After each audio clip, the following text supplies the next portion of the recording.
책 읽어주는 편안한 엄마입니다.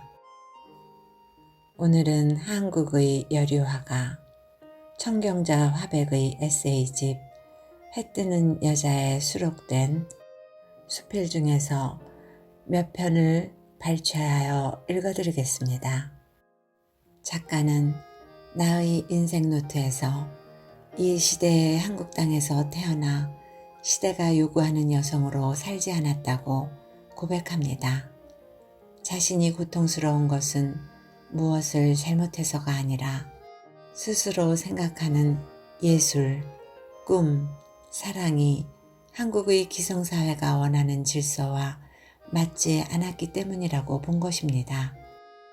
아버지가 달라 성이 다른 자녀들을 키우면서 세상의 평가는 가혹했으나 천화백은 그것을 숨기지 않았고 당당했으며 그의 삶이 매력적으로 다가오는 이유는 삶의 고통까지도 자신의 이야기로 예술로 승화했기 때문입니다. 저희 낭독과 함께하는 이 시간이 여러분의 바쁜 일상에 잠시 쉬어갈 수 있는 쉼표의 시간이 될 수 있기를 소망하며 구독과 좋아요를 눌러주시기 바랍니다. 내 슬픈 전설의 첫 페이지. 우리 조상이 진짜 전라도 토박이인지 그렇지 않으면 어디 타관에서 집시처럼 흘러들어와 전라도의 끝 고흥에 안착한 것인지 혹시나 서울 귀족이었다가 귀양살로 내려와 뿌리박고 사는 동안 상민이 되어버린 것이나 아닌지 자랑스러운 족보 따위나 전설조차 애매해 알 길이 없다. 다만 아버지 측의 조부시대에 큰 유기상점 주인이었으나 망했다는 소리를 들었을 뿐이다. 고흥읍은 팔방이 산으로 둘러쳐 있지만 동남 서로는 바다로 뻗은 신장로가 났고 산의 계곡에서 쫄쫄 내린 물줄기는 또랑을 이루어 서문리 동촌마을에 흐르고 있고 그 또랑은 또 작은 강이 되어 읍내 복판을 흐르니 봉황교 부근은 상점, 요리집이 즐비한 유흥가이자 타관 문둥이들 울면서 딛는 소록도로 가는 슬픈 다리였다. 개천을 건너면 수려한 봉황산이 있다. 소나무 우거져 겨울 설경 한결 아름답지만 봄이 되면 취나물 잎사귀 그늘 아래 하얀 오랑캐꽃이 피어 그것이 참꽃, 진달래보다 애처롭게 보였다. 봄이 오면 공마단들이 들어와서 봉황산 기승 나락벤터에 덕석을 깔고 차일막을 쳐 무대를 만들어 놓고 때로는 흥행흥행 촐레 소리에 맞춰 징치는 소리, 그 슬픈 나팔 소리, 북소리 곡조가 오만간장 흔들어댄다. 반딱반딱 금종이 붙인 옷 걸친 공마단 아가씨들 줄 타고 제주 넘으면 어린 가슴 설레고 그것이 부럽기 그지없었으나 한편 어른들은 공마단에 잡혀간다고 밖에 못 나가게 애들 단속에 신경 쓰던 시대였다. 그러나 굿이 떠날 때 동네의 반들한 처녀 총각 미쳐서 부모 몰래 보찜 싸고 자신 따라 나서니 동네 멋장이 하나둘 사라져버린다. 남도의 묘한 기후 탓인지 꽃도 많이 피고 미친놈 미친년들 많아 날구준 날 시부렁거리는 그들 소리 동네길을 누벼 메아리져 귀에 아프게 들려오고 지가 햄리스 애인 오피리아인가 머리에 들꽃 따서 얹고 다니지를 않는가 또 고운색 헝겊대기 조랑조랑 목에 달고 빙글빙글 웃고 다니는 것도 가관이었다. 바야흐로 때는 천길 땅속을 파면 개 짖는 소리 들려온다는 나라 아메리카. 헐리우드에서 이트로 히트한 여배우 클라라 보우의 곱슬한 단발머리가 복회숙을 거쳐 고흥의 신여성 창부에게까지 유행했고 미남 배우 루돌프 발렌티노의 찢고 바른 머리형이 세계를 풍미할 때라 당시의 영웅이었던 활동사진 기사와 자동차 운전수들 뽐내고 다녔었다. 빅터 회사 마크의 축음기 태엽가마 틀면 눈물의 여왕 전옥의 항구의 일야가 귀에 쨍쨍 울려오면 같은 신세에 공감한 고흥기생들 눈물 흘리면서 좋아했고, 나운규의 활동사진 임자 없는 나룻배 보릿고개 철에 들어와 막간에 찌끄머리의 사나이 썰매의 방울소리 처량하게 들린다. 또는 일본 유행가 국경의 거리를 부르고 막 속으로 사라지기도 전에 못한단께 들어가 노래 못한다고 야유도 시끄러웠고, 이예리수의 달콤한 노래 황성예터가 사람들의 가슴을 울렁거리게 했다. 그런 시대 1924년 늦가을 밤에 나는 이 세상에 태어났다. 무골호인이라고밖에 할 수 없는 아버지는 나를 과히 예뻐하지 않아 어머니 정 내게로 쏟아졌지만, 한쪽 따면 아물기 전에 다른 쪽으로 옮긴 종양이 유방에 생겨 젖꼭지 물려줄 수도 없어 안타까운 마음으로 깡통 연유 물에 타 덮여 우유병에 넣어 빨리었다.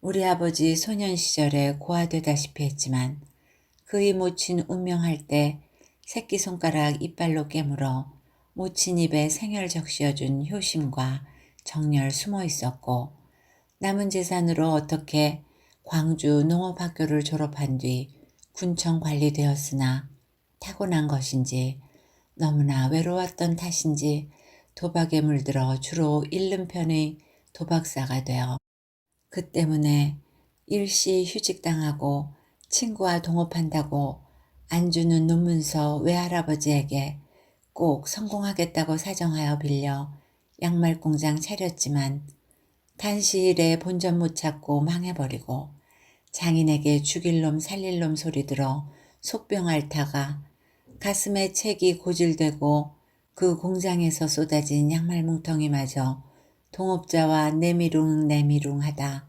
빼앗기고 말았다고 한다. 나에게 그리운 고모 셋 있었다고 하지만 비교적 단명한 혈통이었던가. 한 사람도 기억 속에 남아있지 않고, 다만 아버지의 아우되는 독도 약도 안 되는 성품의 삼촌이 한 사람 있었다. 그 순하다는 어린 씨아저씨, 때때로 형수에게 심술 부리느라고 방문에다 대고 오줌 깔겨 창호지 후구기 젓는 꼴 한두 번이 아니었다고 한다. 무남동 여인 어머니는 18살에 시집갔지만 남장하고 서당에 다녔고, 화사 모셔다가 서화를 배워 글씨로 장원하여 댕기머리 치렁거리며 말 타고 순천까지 다녀온 눈이 큰 미인이었다.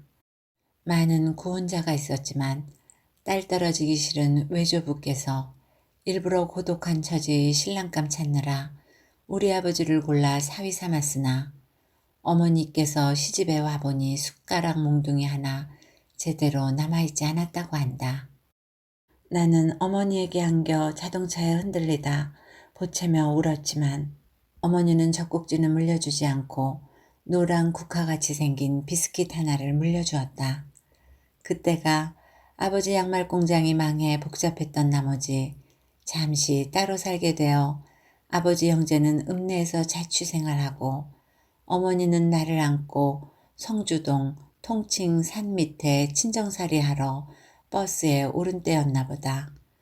읍에서 사온 연유가 떨어져 반미음에다 사탕가루 타주면 그 단맛으로 꿀꺽꿀꺽 배를 채웠고, 새벽 3경 야밤중에 깨어나 처량하게 우는 꼴 보다 못해 외할머니께서 나를 업고 문 밖으로 나가 이웃에 사는 끝 시누이집 문 두들겨 신봉사 심정으로 우는 새끼 젖 한 모금 빨려주소 사정할 때마다 기렴하지 않고 일어나 자기 자식 먹이고 남은 젖 빨려주었다고 한다.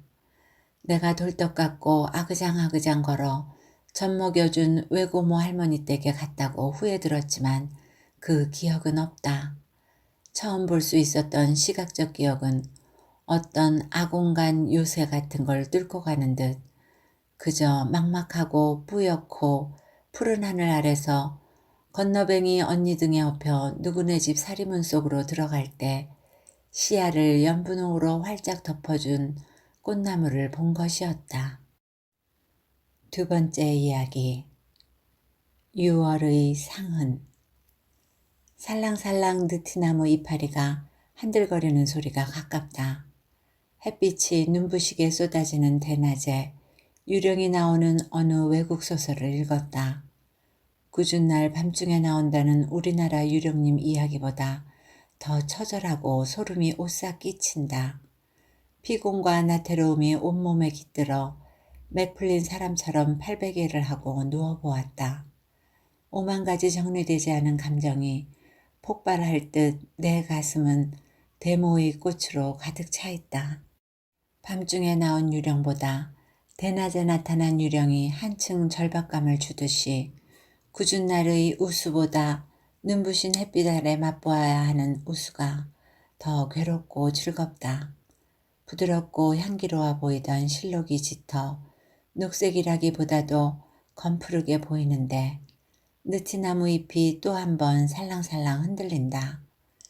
그게 앙리 루소가 묘사한 수목의 이파리가 되어 튀어나오기도 하고 어느 무명 화가의 그림에서 보던 이파리로 변해 나에게 흡수되어 오기도 한다.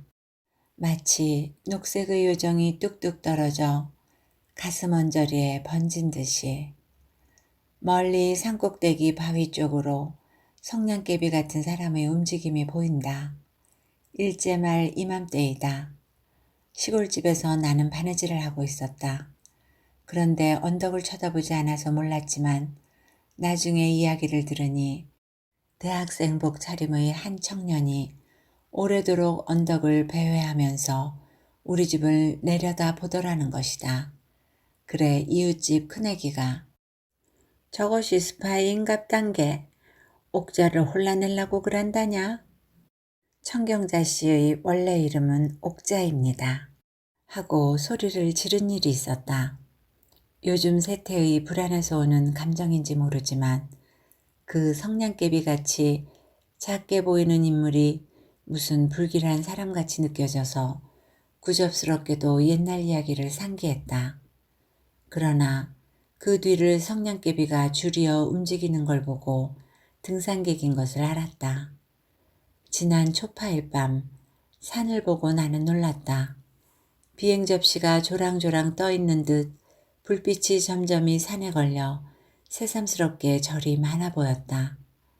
불빛대로 헤아린다면 9개나 될까? 나는 집을 나올 때나 돌아올 때마다 아무렇게나 생긴 지팡이를 짚고 펄렁펄렁 산에서 내려오는 젊은 스님을 본다.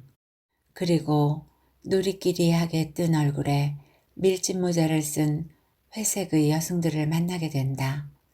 그들 젊은이의 모습은 일찍이 인생과 하직한 것 같지만 미와는 거리가 멀고 그렇다고 정과 거리가 가까운 것 같지도 않았다. 그러나 우리 주위 사람들은 불행해지면 평소에는 까마득히 잊고 있다가도 갑자기 부처님이나 예수님을 찾는 경우가 많고 심할 땐 무당까지 찾는다. 그런 어리석은 사람들 가운데는 나의 과거도 한몫 끼지만 그들은 너무도 약하고 순수했다고 밖에 볼 수 없다. 그만큼 어리석고 순수한 사람이 많고 불행한 사람이 많기 때문에 그와 같은 절이나 작은 교회가 번성하는 이유도 될 수 있는 것이 아닐까. 하나의 예로 몇 년 전 봄, 쫑쫑이의 아버지가 까닭없이 자유를 잃게 되었다. 우리 민족의 불행한 역사 가운데는 가까이 일제 침략, 해방 이후 각 당의 성서에 따라서의 변동, 공산 세력의 6.25 침략, 자유당의 전성, 그리고 모든 것을 바로잡겠다는 4.19, 5.16이 있었다. 나는 이와 같이 무수한 거센 물결 속에 부침하는 인간상을 똑똑히 보아왔다. 그 부침 가운데서도 응당 응보를 받아야 할 사람이 잘도 헤엄쳐 뚫고 가는 경우도 많이 보아왔다. 이러한 변동이 있을 때마다 교회나 절가는 초만원을 이룬다. 그곳에 모인 사람들은 불행을 당한 사람들의 가족들이다. 무슨 일을 저질러서 불행을 당한 사람, 공연히 불행을 산 사람, 그리고 불행을 예방하기 위한 사람들도 덜어는 있을 것이다. 평소에 신자도 아니고 또 종교에 관심조차도 없던 사람들이 불행할 때는 종교의 힘에 의지해 보려고 하는 심정이 강해지는 것 같다. 나도 그러한 불행 속에서 한 시기를 보냈고 불행을 당한 다른 사람들과도 같이 종교의 힘에 의지하려고 했다. 그러나 믿음이 통한 것 같지 않았으니 어리석은 일이었던 모양이다. 나는 지금도 어떠한 강박관념 같은 것이 사라지지 않고 있다. 괴뢰군이 쳐들어오고 폭격당하는 꿈을 꾸다 깨어날 때가 있다. 이따금 나는 구멍가게집 앞을 지나다가 그 집 주인 얼굴을 쳐다보며 과거 수없는 변동에도 그들은 평온하게 살아왔고 비록 구차한 삶이나마 앞으로도 평온하겠지 하는 생각을 해본다. 나의 환상인지는 몰라도 위고가 그린 노트르담의 꼽주의 콰지모도의 순정 같은 걸 쫑쫑의 아버지에게 느낀다. 그러면서도 나는 나도 모르게 집시처녀의 혼을 내 스스로 불사르기도 한다. 그러면 나는 콰지모도의 위치로 돌아간다. 진정으로 사랑한다는 것, 거기에는 고귀한 고민과 비할 수 없는 슬픔이 따르는 것 같다. 이것이 값비싼 대가인지도 모른다. 나의 역정 가운데 그해 6월의 슬픔과 허덕임은 잊을 수 없는 원색적인 상흔이기도 하다. 어떤 절망에 가까운 환상이 내게로 작용되곤 했다. 인왕산 측면, 지금 멀리 성냥개비 같은 인간들이 움직이다가 사라져가는 쪽 아래 어느 조그마한 절에 가서 흰 부처님께 절을 하고 울던 일이 있다. 그러나 7월 칠성날 손님이 많을 때 중이 불공에는 정성을 들이지 않고 딴 데만 신경을 쓰는 걸 보고 환멸을 느끼고 어느 교회로 옮겨보았으나 내 성격으로는 그것도 오래 계속하지 못했다. 그러나 쫑쫑의 아버지가 자유의 몸이 된 것과 함께 나의 절망의 심연도 거쳤다. 어느 날 쫑쫑의 아버지와 나는 지금 내 눈앞에 펼쳐진 먼 산 쪽을 올라 그 절을 찾아갔고 신세진 빨간 벽돌집을 내려다보았다. 여기서 빨간 벽돌집이란 서대문 형무소를 말합니다. 저기 굴뚝 옆에 창문이 보이지 않소? 그 아랫방에 내가 있었소. 그는 답답한 지난날을 회상하는 듯 가리켰다. 무수한 창들이 조용하게 보였다. 시내 복판에 자리 잡고 있어서 오히려 속화된 느낌으로 보아왔던 산이지만 높은 곳에 올라가 보니 바람도 차고 나무도 바위도 유기가 서려 무서웠다. 절이 많았다. 절마다 성격이 다른 분위기를 조성하고 있었고 어떤 절 같은 곳에 가보니 돼지의 시체를 신 앞에 차려놓고 원색의 옷을 입은 무당이 춤을 추며 주문을 뇌까리고 있었다. 나는 어렸을 때부터 원삼자락의 삼원색을 보면 웬일인지 소름이 끼쳤는데 그걸 보니 영화 흑인 올페에서 올페가 죽은 율리시스를 찾아 헤매는데 점장이 노파가 요사스럽고 가냘픈 목소리로 율리시스의 흉내를 내며 올페를 홀리는 장면이 되살아와서 답답하였다. 만일에 쫑쫑의 아버지에게 어떤 불행이 계속되었더라면 나는 흑인 올페와 같은 심정이었을는지도 모른다고 생각했기 때문에 지금 나는 녹색이 자욱하게 전개된 풍경을 바라다 보면서 피같이 진한 가족들에게 불행이 와서는 안 된다고 어느 환상의 불길을 부인해 보았다. 나는 신경과민증에 걸려 있는지 모른다. 병적으로 발달된 신경만이 달팽이처럼 무능한 촉각을 벌려 모든 것을 흡수하고 자학하는 것 같다. 그러나 6월은 아름답다. 개구리 울음소리는 절망에 다다른 사랑을 부활시켜주는 축가다. 장미를 적시는 가랑비는 무지와 오만을 호소하는 눈물이 아닐까. 투명한 글라스에 꽂으면 알맞을 것 같은 자잘한 예쁜 꽃들. 거기에도 개구리 울음소리가 서려 있는 것 같다. 눈같이 핀 흰꽃, 먹음직한 파인애플이나 오렌지 미각도 향수를 불러일으켜주는 빛깔의 것들이다. 그게 도심에서 느끼는 6월의 아름다움의 상징일는지 모르지만 나는 흡수지같이 컬컬한 감정에서 그러한 긴 6월의 감정을 실컷 마셔보며 달팽이처럼 누워서 유령책을 다시 펼쳤다. 6월의 아름다움과 6월이 풍기는 정감은 그 상흔을 포근하게 달래준다. 세 번째 이야기, 무궁화. 보랏빛과 진한 바닷빛, 이 두 가지 색의 크레파스를 섞어 문질러 본다. 아름다운 대조다. 어릴 때 시골 초가집 울타리에 피던 보랏빛 꽃의 정서를 나는 잊을 수가 없다.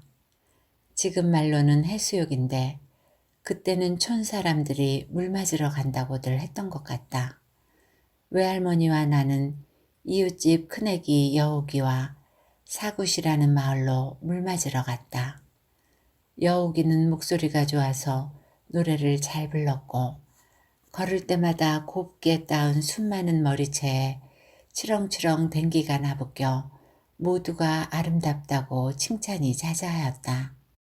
사구실을 찾아가려면 2, 3리 길을 걸어가야 했는데도 나는 도시락을 이고 앞장서서 걸어가는 여옥의 치렁치렁 흔들리는 머리채를 바라보며 다리 아픈 줄 몰랐다.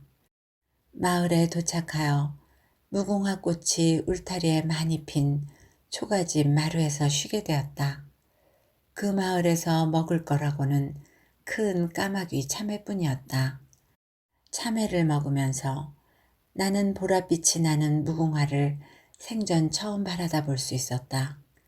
그리고 그 보랏빛은 멀리 한없이 넓게 펼쳐진 진한 바다와 잘도 빛깔이 어울려 어쩌면 그렇게도 내 눈에 아름답게 보였는지 신비로울 정도였다.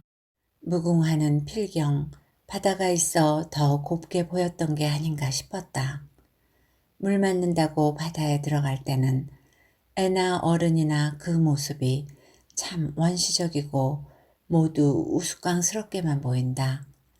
아낙네들은 삼배 고쟁이를 허벅다리까지 걷어올리고 웃돌이는 완전히 벗어붙여 유방이 털렁털렁 그대로였고 여우기는 수줍은 듯이 따로 싸운 적삼을 걸치고 조용히 물속에 서 있었다. 멀리 돛대를 달고 작은 놀이배가 온다. 순풍에 돛을 달고 뱃머리를 돌려서 외로이 저어가니 외로이 외로이 저어가니. 유행가가 잔잔한 파도를 타고 밀려온다. 여우기는 그 노래가 흥겨우면서도 부끄러운 모양 같았다. 노래를 부르는 주인공은 사구시에 살며 이따금 읍내에 나와 읍내 처녀들의 가슴을 울렁거리게 했던 건달 청년이었다. 그리고 그 청년은 1년에 한 번씩 읍내에 찾아오는 신파 연극의 굿장이들처럼 어린 내 마음에도 황홀한 꽃을 피우기 위한 작은 멍울을 싹트게 해주었던 것 같다. 배가 가까이 온다. 청년은 자신만만한 표정으로 여우기를 흘끗 보는데 여우기는 몹시 당황해하며 얼른 내외를 한다. 여우기는 웬일인지 오래 살지 못했다. 눈 속으로 파고들듯 강렬한 바닷빛 위에 서 있던 여우기는 없어졌어도 아직도 내 가슴엔 그때 그 시골집 울타리 옆에 있던 무궁화의 보랏빛과 바다를 잊지 못한 채 그 아름다운 색깔들을 나의 화포에 올려보려고 무진 애를 쓰고 있다. 한 색, 한 선을 그을 때마다 나는 이런 생각, 저런 추억이 되살아와 그림을 그린다는 일을 한없는 꿈의 세계로 끌고 들어가는 양 즐겁게만 해준다. 네 번째 이야기. 초록빛 속의 자화상. 어머니의 기억력은 매우 우수한 편이지만 노안으로 몸이 천근이나 무거우시다. 만약에 내가 우리 어머니 나이만큼 살 수 있다면 21세기를 볼 수 있을는지도 모른다. 다가온 새해 80년에다 빛깔을 입힌다면 무슨 빛깔이 될까? 지구도 어지간히 지쳤을 것이고 보면 고갈된 늦가을의 단풍빛이 선하지만 내 머릿속 한구석에 도사리고 있는 희망기가 이따금 달팽이처럼 촉각을 내밀고 있음인지 새해의 빛깔은 청춘이란 두 글자를 곁들인 엷은 초록빛으로 떠오르기만 한다. 왜 이토록 80년이 젊게 느껴지는 것인지 모르겠다. 아마도 젊어서부터 가져온 나의 환만기 때문이기도 하겠지만 반평생의 한이 쌓여서 풍월하는 것인지 아니면 마음만 젊은 사람들 대열에 끼어 머무르고 있는 까닭인지 모른다. 20여 년 전에 프랑스 영화 나의 청춘 마리안느를 보았었다. 줄리엥 뒤비비에의 영화로 분명히 명화였지만 그렇게 재미는 없었다. 어느 가을날 학생들을 데리고 비원으로 야외 사생을 나갔다가 노란 은행잎이 우수수 떨어진 잔디에 앉아서 쉴 때 나의 청춘 마리안느 아닙니까? 이봉상 화영이 웃었다. 그 투명하고 맑은 경치 속에서 흡사 보석이 굴러오듯 감각적으로 튀어온 사치스럽기까지 한 그 말이 기가 차 지금도 눈과 귀에 선하고 맑은 산소를 마신 듯하다. 청춘이 무엇인지 어린 시절에 나는 이른 봄의 파란 보리밭을 연상했고 공연히 가수 김혜송이 떠올랐었다. 그건 그 사람이 이난영과 함께 청춘의 노래를 부른 레코드를 들었기 때문인지 모른다. 16살 이후 나는 곧잘 거울 앞에 앉아 제 얼굴을 들여다봤다. 아무리 보아도 취할 것이라곤 쌍꺼풀 진 눈밖엔 자신이 없었지만 앞으로 25살까지 몇 년 했던 것이니 나는 청춘기를 스스로 16부터 25까지 9년 동안으로 정해버리고 있었던 것이다. 그런데 나의 청춘은 전쟁이 터져 자나깨나 기아와 헐벗음, 거대한 일본식 작업화에 짓눌린 듯한 압박감으로 몸부림쳤었던 것이다.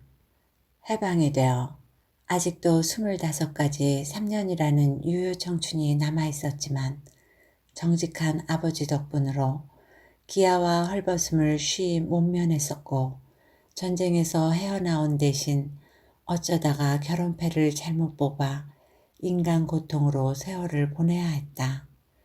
그때 내 마음으로는 풋보릿빛 비단 치마를 걸치고 싶었고 찐 고구마라도 실컷 먹어보고 싶었던 것이지만 내겐 초록빛이 어울리지 않았고 고구마마저 먹히지 않았었다. 5번째 이야기. 슬픔처럼 피어오는 아름다움. 귓밥 꼼꼼히 치고 술을 잘 놓으셨던 어머니는 짜치 비단 조각, 서양에서 들어온 레이스가 든 담양상자를 다른 사람은 손도 못 대게 하셨다. 어느 날 집 잘 보라고 당부하고 나들이 가신 틈을 타서 나는 몰래 상자를 열고 어느 바다에선가 밀려온 파도의 거품 같은 레이스를 손에 걸고 아기자기 즐기다가 누르스름이 바랜 사진 한 장을 발견했다. 누구네 집들인지 대밭이 보이고 처녀들 여럿이 파초 옆에 앉거나 서 있었다. 우리 엄마도 갑사치마에 짧은 저고리를 입고 중간쯤 보였는데 훗날 돌이켜 생각해보니 그 사진 속의 어머니 모습은 혜원의 그림에서 튀어나온 여자 같았다. 혜원은 한국 화가 신윤복을 말합니다. 밤나무가 많은 땅촌 마을에도 수 잘 놓는 각시가 살고 있어서 다달이 돌아가는 수계가 땅촌에 서 있을 때 어머니를 졸라서 따라갔었다. 여인네들은 점심 먹고 종일 술을 놓는다. 더러는 목청 좋은 각시가 소리를 뽑아 이 몸 청산이요 임의 정은 녹수라 녹수야 흐르건만 청산이야 변할소냐 아이고 대고 흥타령을 불렀다. 나는 동네 애들과 어울려 밤도 줍고 놀면서 엄마를 기다렸다. 어머니가 하는 것은 무엇이든지 좋게 보여 현실이 몽환적으로 아름답고 생기가 차 향일성의 식물이 빛을 흠뻑 마시며 살고 있는 듯한 행복감에 젖어 있었다. 어머니에게 내가 처음으로 환멸을 느낀 건 소학교 5학년 때다. 내가 뭘 잘못해서 미웠던가 느닷없이 장한몽의 심순애를 들어 백만장자가 준 금강석에 홀린 허영심 많은 새끼가 될래?